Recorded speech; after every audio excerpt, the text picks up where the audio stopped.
Bonjour et bienvenue sur France 24 et sur Radio France Internationale. Nous sommes à New York et notre invité pour une interview exclusive est le président de la République démocratique du Congo, Félix Tshisekedi. Et avec moi pour cet entretien, Christophe Boisbouvier de RFI. Monsieur le Président, bonjour. Bonjour, Monsieur Boisbouvier.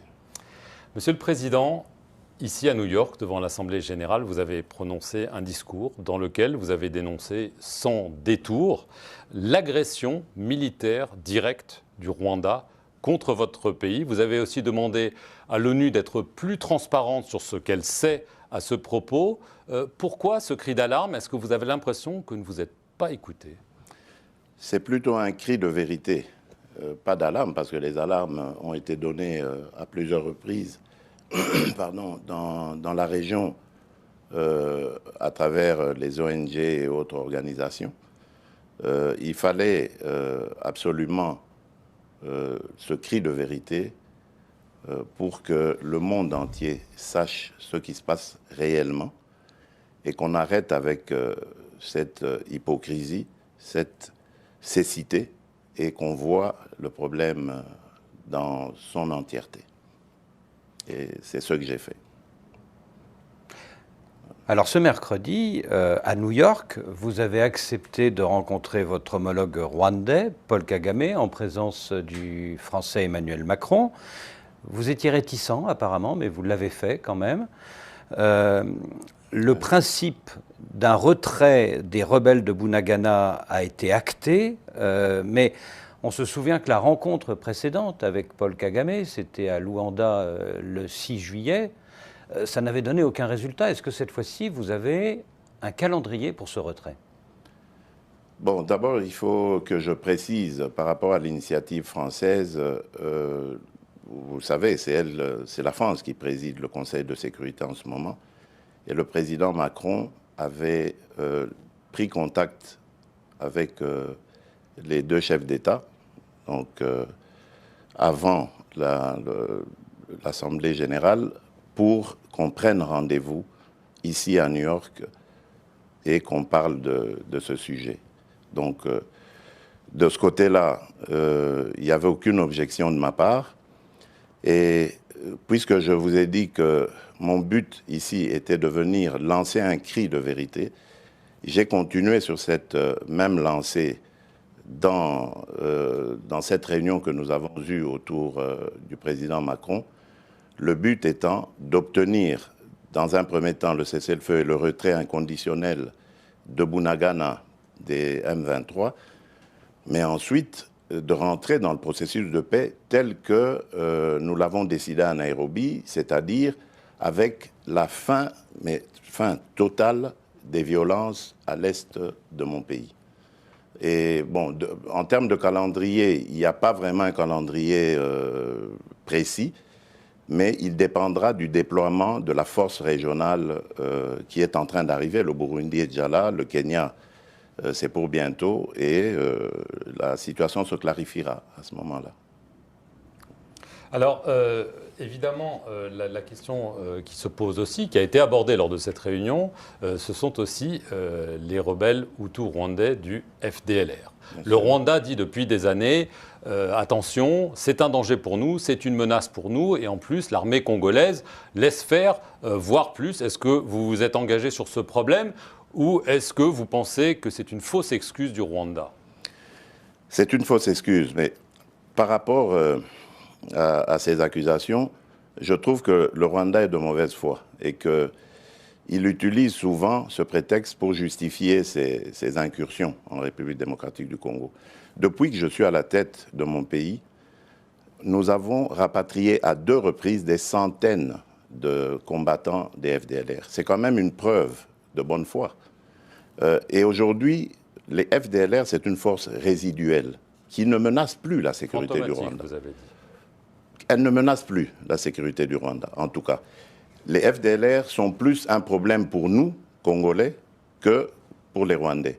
J'en veux pour preuve l'assassinat de l'ambassadeur d'Italie en République démocratique du Congo au mois de janvier de l'année dernière, M. Luca Attanasio, qui avaient été tués par des FDLR, qui sont devenus aujourd'hui des coupeurs de route, des bandits de grand chemin, et qui n'ont plus d'idéologie politique visant à regagner le pouvoir à Kigali.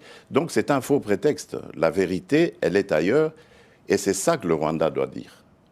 Voilà. Le Rwanda accuse aussi un certain nombre d'hommes politiques congolais et d'autorités locales de tolérer, voire d'encourager des attaques contre des populations tutsis congolaises.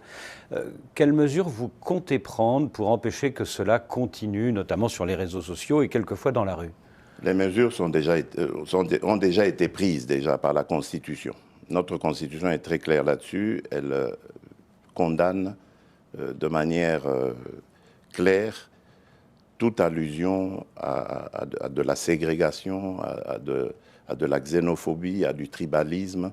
Ça n'existe pas dans notre pays, en théorie.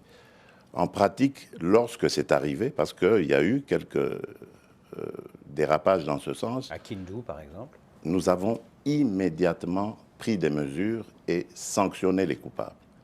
Nous ne tolérerons jamais de discours séparatistes, ségrégationnistes, xénophobes contre quelque communauté que ce soit des communautés congolaises ou étrangères vivant au Congo.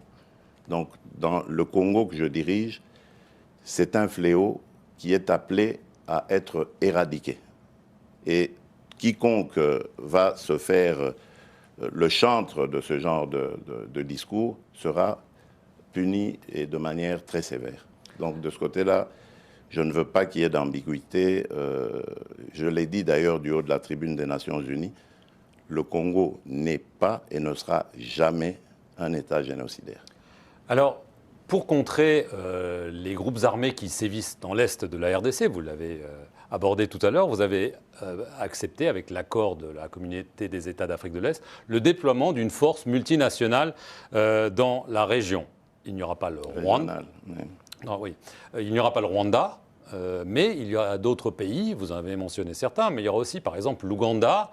Et on sait que lorsque l'Ouganda est rentré dans ces régions-là par le passé, elles ont laissé un souvenir, les troupes ougandaises ont laissé un souvenir parfois sanglant. Est-ce que vous ne craignez pas que la population n'accepte pas cela? Oui, c'est possible. Mais il faut dire qu'en ce moment, nous sommes dans des opérations mutuelles avec les forces ougandaises. Donc ça aurait été un petit peu hypocrite de dire que l'Ouganda ne vienne pas, alors que l'Ouganda est déjà présent en République démocratique du Congo et lutte à nos côtés pour neutraliser les ADF. Donc l'Ouganda sera là dans une moindre mesure par rapport au Kenya, au Burundi et à la Tanzanie, par exemple. Mais c'est parce que c'était déjà une réalité, c'était un fait qu'on ne pouvait pas nier. Alors quand est-ce que cette force sera totalement déployée et combien d'hommes seront sur votre sol? Mais je vous ai dit que la force est en train d'être déployée. Les Burundais sont là déjà dans le sud Kivu. Les Kenyans sont, à mon avis, c'est une question de jours. Ils vont d'ailleurs, pour votre information, entrer par Bunagana. Donc ça se déploie petit à petit en fonction des moyens aussi. C'est pour ça que nous étions ici aussi et que nous avons pris des contacts. C'était pour sensibiliser les bailleurs de fonds afin d'accompagner cette force régionale. Et donc si les Kenyans tombent sur le M23 à Bunagana? Ben voilà, vous savez ce qui va arriver au M23. Depuis plusieurs mois, dans l'est du Congo, les casques bleus de la MONUSCO sont violemment pris à partie par les populations qui les accusent de ne pas les protéger. Il y a eu des morts en juillet. Dimanche, Antonio Guterres, le secrétaire général de l'ONU, a reconnu sur nos antennes que la MONUSCO était moins armée que le M23. Est-ce que vous demandez un retrait accéléré de cette MONUSCO avant l'année 2024 ? Bon, d'abord, permettez-moi de dire que c'est vraiment avec peine que nous avons vécu ces événements malheureux que l'on voyait quand même venir. Parce que depuis un certain temps, donc depuis l'agression par le Rwanda à travers le M23 de la République démocratique du Congo, on avait un discours assez ambigu de la part de la MONUSCO, qui ne désignait pas l'agresseur, qui évitait de le dire, et qui par moments se disait même incapable, alors que c'est sa mission d'évoluer aux côtés des forces armées congolaises, se disait incapable, voire même refusait des fois d'épauler les forces armées congolaises. Et donc tout cela, je crois, a concouru à cette tension qui, malheureusement, sûrement à cause d'ailleurs de quelques manipulateurs, a dégénéré. Il y a eu une succession de maladresses qui a fait que, bon, on est arrivé malheureusement à ces événements. Et cela doit nous faire réfléchir justement sur la mission, le rôle de la mission onusienne au Congo.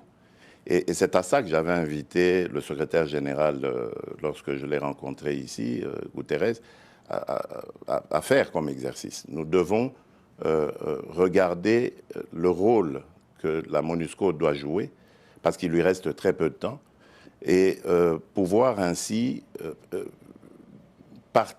faire partir la MONUSCO sur une note beaucoup plus gaie, beaucoup plus honorable que celle auquel nous avons assisté en ce moment. Donc pas de départ accéléré. Il n'y a pas encore de calendrier de départ comme tel, mais je pense bien que la MONUSCO devra partir avant le délai prévu, c'est-à-dire 2024. À mon avis, au-delà des élections de décembre 2023, je crois qu'il n'y aura plus de raison que la MONUSCO... Donc la MONUSCO resterait jusqu'à la fin des élections et partirait après. À mon avis. Mais ça, je mentirais si je vous disais que c'est quelque chose qui a été convenu. Il n'y a pas encore eu de discussion sur la question. Mais je crois que de part et d'autre, on a compris qu'il faut réfléchir très sérieusement à la question. Et d'ailleurs, c'est peut-être ici l'occasion de saluer les interventions du Premier ministre belge Alexander De Croo et du président polonais qui ont attiré l'attention de la communauté internationale sur la question congolaise et sur la nécessité de régler le rôle de la mission onusienne en République démocratique du Congo. Et je crois que c'est dans ce sens qu'il faut aller. Alors, on parle de la MONUSCO, on parle d'une force d'intervention régionale. Évidemment, ça pose la question de votre armée, Monsieur le Président, parce que ça n'en souligne que la faiblesse. On sait qu'elle souffre de sous-équipement, on a parlé de corruption, de choses comme ça. C'est quand même un énorme problème et que vous n'avez pas réussi à régler jusqu'à maintenant. Oui, bien sûr. Tout simplement parce qu'on ne règle pas une question comme celle-là en quelques jours, en quelques mois. Il ne faut pas oublier que cette armée, elle est hétéroclite.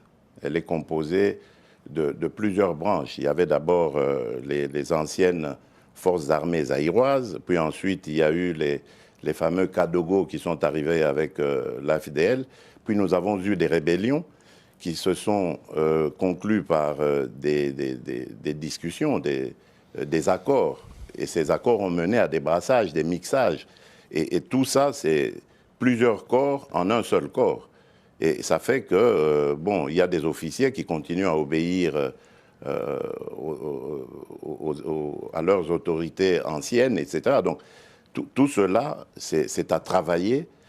Il faut purger, séparer le bon grain de l'ivraie, et ainsi de suite. Donc, voilà, c'est un travail de longue haleine, mais qui est, en tout cas pour lequel j'ai beaucoup d'espoir, parce que là, maintenant, nous avons la loi de programmation militaire qui va nous conduire à mieux prendre en charge les besoins de notre armée et donc faire plus attention à son fonctionnement, savoir qui sont les éléments qui peuvent continuer leur carrière là-dedans et qu'il faut extirper pour impulser une nouvelle dynamique.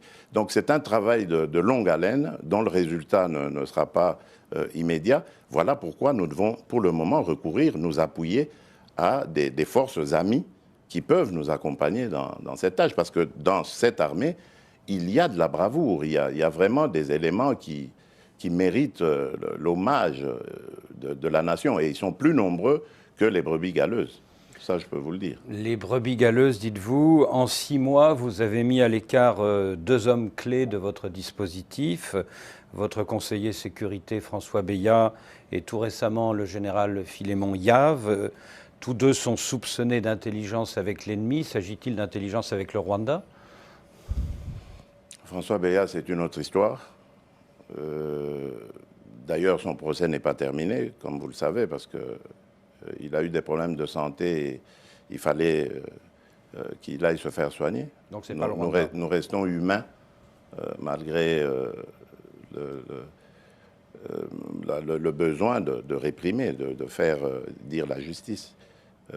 Et tandis que le général Yave s'est arrivé pendant mon séjour ici à l'étranger, j'ai cru comprendre qu'il était accusé par certains de ses collègues de les avoir contactés au nom du Rwanda pour qu'ils puissent lever le pied et permettre au M23 de passer aisément et de prendre la ville de Goma. C'est ce que j'ai cru comprendre, mais bon. Les enquêteurs sont à pied d'œuvre pour le moment. J'en saurai plus quand je serai rentré au pays. Donc on parle de trahison, là. Bien sûr. Mais François Beya, ce n'est pas le Rwanda. À mon sens, non. Son procès n'est pas terminé, je vous ai dit. Donc il faut attendre la fin pour je veux repartir à l'est du pays. D'accord. Si ça ne vous dérange pas. Pas du tout. L'état de siège, il a été instauré en mai 2021. Si on regarde bien, les résultats ne semblent pas là. En tout cas, ils se prolongent. Pourquoi? Qu'est-ce que vous attendiez comme résultat? Qu'il y ait moins de violence, que les groupes armés sévissent moins. Ça fait une vingtaine d'années qu'il y a de la violence. Pourquoi est-ce que vous avez, vous, un baromètre comme ça sur lequel vous savez mesurer quand est-ce qu'il y a eu plus ou moins de violence? Non, je ne crois pas. Est-ce que vous avez un premier bilan à nous donner? Ben oui, mais je crois déjà que les groupes mafieux ont été pour la plupart neutralisés. Je crois que vous avez quand même appris que les recettes de ces provinces ont fait un bond en avant. Donc ça veut dire que l'état de siège a eu au moins du bon de ce côté-là, celui de sensibiliser les ressources et donc pouvoir maintenant les injecter dans des programmes de prise en charge de ces groupes armés afin de les désintéresser de cette question. Parce qu'il y a aussi le côté pauvreté, chômage et tout ça qui les avait amenés dans ces activités. Il y a en Ituri, par exemple, plusieurs groupes armés mono-ethniques qui se battaient justement pour des raisons ethniques, qui ont fait la paix et qui sont prêts à complètement sortir de ces activités. Donc, il y a une lueur d'espoir, mais évidemment, je ne dis pas que tout est parfait. Ça ne pouvait pas non plus l'être. Moi, je ne me faisais pas d'illusions. On est dans une zone où il y a eu une vingtaine d'années de violence et de mafia et tout ce que vous voulez. Ce n'est pas en un an qu'on allait mettre fin à tous ces fléaux. Mais, et en plus, il y a eu, ça a été interrompu par le M23 qui est arrivé comme un cheveu dans la soupe pour encore compliquer les choses. C'est peut-être lié, non? Oui, sûrement. Mais tout ça, il faut le démêler, il faut le comprendre. Mais la détermination est là. Combien de temps, Monsieur le Président? Jusqu'à quand l'état de siège? Jusqu'à la présidentielle? Ce qui est certain, c'est qu'on allait déjà faire un premier bilan. Je vous ai parlé du M23 qui est venu comme un cheveu dans la soupe interrompre tout. On allait, avant les vacances parlementaires qui viennent de se terminer maintenant, donc au mois de juin, on avait prévu une table ronde avec les élus, la société civile locale, pour voir ensemble et évaluer vraiment de manière franche la situation de l'état de siège. Malheureusement, on a dû tout interrompre pour faire face d'abord à cette agression. Et je crois que si avec Bunagana ça se résout, on pourra revenner sur ce débat-là. Et voilà. Ce sera avant la présidentielle quand même? Oui, bien sûr. Il faut pour que les gens sachent. Je vous ai parlé d'élections tout à l'heure quand j'évoquais la MONUSCO, le départ de la MONUSCO. Je crois que les élections seront... En tout cas, moi, je n'ai aucune raison, je ne suis pas à la CENI, mais je rencontre souvent, quelquefois, le président de la CENI, et parce que je veille à ce que l'accompagnement de l'État soit là, surtout au niveau des finances. Et à chaque rencontre que j'ai avec lui, je lui pose toujours la même question. que j'appelle maintenant question traditionnelle, c'est-à-dire est-ce que les élections seront organisées dans les délais? Il m'a dit il n'y aura aucun problème. Donc je n'ai pas de raison de douter de lui, c'est lui l'expert. S'il le dit jusqu'ici, moi mon travail c'est juste de veiller à ce que le ministre des Finances fasse le sien aussi en donnant les ressources nécessaires pour faire avancer le processus. Oui, mais tout de même, donc je pense que ça devrait aller. Oui, mais tout de même, Monsieur le Président, il y a ce rapport du PNUD révélé par Africa Intelligence qui dit que le scénario d'un report est désormais probable. Il y a le fait qu'il n'y a pas de calendrier électoral encore pour l'instant. Faites très attention à ce qui a été publié là. Faites très attention parce qu'il y a eu beaucoup de manipulations. J'ai vérifié auprès des responsables du PNUD eux-mêmes. Ils n'ont pas affirmé cela. Ils m'ont dit très clairement qu'ils n'ont jamais émis d'avis pessimiste. Jamais. Donc ça, c'est une récupération qui est sûrement l'œuvre de nos opposants. Hein. Et aujourd'hui, on sait comment on peut manipuler les médias et tout ça. Donc voilà, c'était ça le but. Mais il n'y a pas de calendrier. Parce qu'il y a des forces obscures en République démocratique du Congo qui ne veulent pas de ces élections. Si vous voyez ce qui se passe, par exemple, à l'Ouest aujourd'hui, qui ressemble presque comme deux gouttes d'eau aux violences qu'on voit à l'Est. Dans le Maï-Dombé. Ben voilà, donc c'est clair. Mais il n'y a pas de calendrier. Il y a une main noire qui veut saboter. Le calendrier viendra. Ce n'est pas le calendrier qui... on est à plus d'1 an encore des élections. Ce n'est pas le calendrier qui va faire les élections. Ce sont les électeurs. Il faut les enrôler. Il faut voilà, c'est ça qui est plus important pour moi. Le calendrier, on peut le faire... en dernier lieu, en dernière minute. Alors, l'opposition... Oui. L'opposition vous accuse d'avoir placé à la tête de la commission électorale, la CENI, et à la tête de la Cour constitutionnelle des hommes à votre main, et donc de vouloir verrouiller le scrutin et être sûr d'être réélu, parce qu'on sait que vous allez vous représenter. Je trouve que c'est une insulte à l'intelligence de ces deux grands hommes, et je ne suis pas le seul à le dire. Le background de Denis Kadima, par exemple, en termes d'élection, n'est pas... C'était le meilleur, d'ailleurs. Il avait le meilleur profil de tous les candidats présidents. Donc, je ne suis pas le seul à le dire. Et je crois qu'aujourd'hui, cette question est vidée parce que même cette fameuse opposition reconnaît en lui sa valeur. Et tous nos partenaires ont aussi adoubé... l'individu, donc il n'y a plus de raison de douter de ça. Quant au président de la Cour constitutionnelle, il a été choisi par ses pairs, ce n'est pas moi. Donc c'est un faux procès que l'on me fait en m'accusant d'avoir placé quelqu'un. D'abord, ce n'était pas mon homme de main, je ne le connaissais pas. Avant qu'il soit président, je ne le connaissais pas du tout.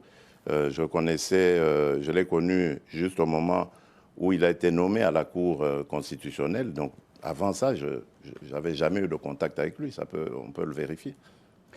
Votre bilan, depuis 3 ans et demi, est fortement critiqué par l'opposition. L'arrestation, c'est ça la démocratie.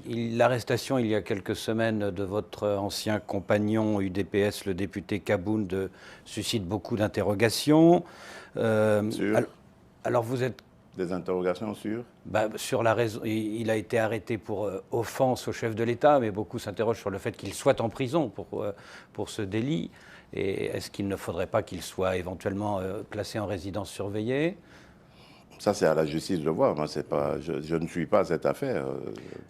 Vous êtes donc candidat en 2023, mais est-ce que des opposants, des personnalités comme Martin Fayoulou, qui continue de revendiquer la victoire de 2018, comme Moïse Katumbi, comme qui sait un candidat pro-Kabila, sans parler de Matata Ponyo, est-ce que ces gens-là ne risquent pas de vous mettre en difficulté sur le thème « il faut sortir le sortant, il faut un changement » ?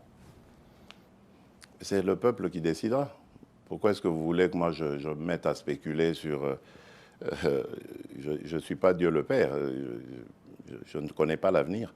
Moi, je vis au quotidien et j'écoute mes compatriotes et essaye, dans la mesure du possible, de répondre à leurs besoins, à leurs revendications. Le reste appartient justement à ce peuple. C'est lui qui décidera le moment venu, de qui peut présider à Mais vous sa semblez destinée. confiant, vous pensez que... Moi, je suis très confiant. Mais qu'est-ce qui vous rend confiant, justement, face à toutes ces critiques que vous essayez de la Mais part les réalisations, nous en avons fait énormément. Regardez notre budget, regardez la gratuité de l'éducation. Aujourd'hui, nous sommes à la gratuité de la santé. Les infrastructures sont en train d'être construites. Et il y a ce fabuleux et ambitieux programme de développement à la base, c'est-à-dire de développement des 145 territoires qui fera date, dont le PNUD d'ailleurs a dit que c'était le plus beau programme de toute l'existence du PNUD. On n'a jamais vu ça.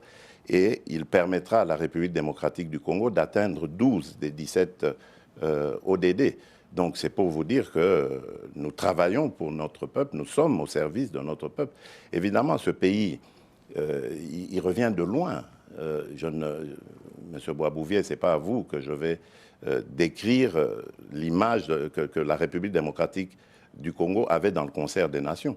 Ne fût-ce que pour entendre la voix de la République démocratique du Congo, c'était impossible. Le pays était devenu aphone. À une époque, oui. Et nous avons réussi à ramener le pays à l'agenda international. Aujourd'hui, on parle de la RDC, on parle de nous comme pays solution au niveau environnemental. On parle de nous comme pays d'avenir, parce que nous avons une jeunesse formidable, ingénieuse, qui est prête, qui est très dynamique, prête à servir. Il faut simplement encadrer tout cela. Et c'est à cela que nous attelons. Et nous sommes convaincus que les choses, le moment venu, vont être appréciées par nos compatriotes et ils nous renouvelleront leur confiance. Donc il n'y a vraiment pas d'inquiétude de ce côté-là. Excusez-moi, j'ai juste une... C'est pour ça que l'opposition a peur d'aller aux élections, d'ailleurs. J'ai juste une petite question sur quelque chose que vous avez dit qui m'a intrigué. Vous avez parlé d'une main noire. Oui, bien sûr. Mais vous parlez quoi de possibles coups d'État, de déstabilisation? Bien sûr, mais il y a ça. Par des puissances étrangères ou Non, oui et non. Enfin, on est en train d'élucider la question. Les arrestations que vous voyez là, dont on a parlé dans l'armée, ne sont pas le fait du hasard. Il y a réellement une main noire.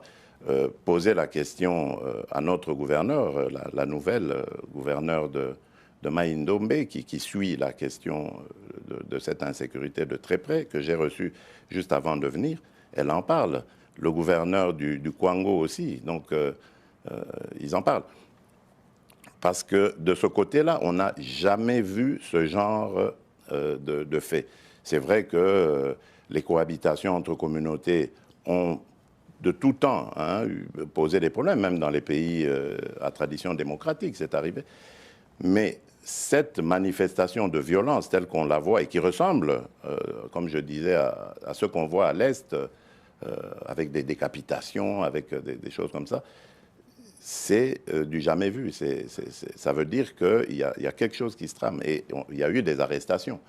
On a par exemple arrêté des gens qui ne parlent aucune des langues nationales, ni de dialecte du pays, et qui parlent une langue étrangère.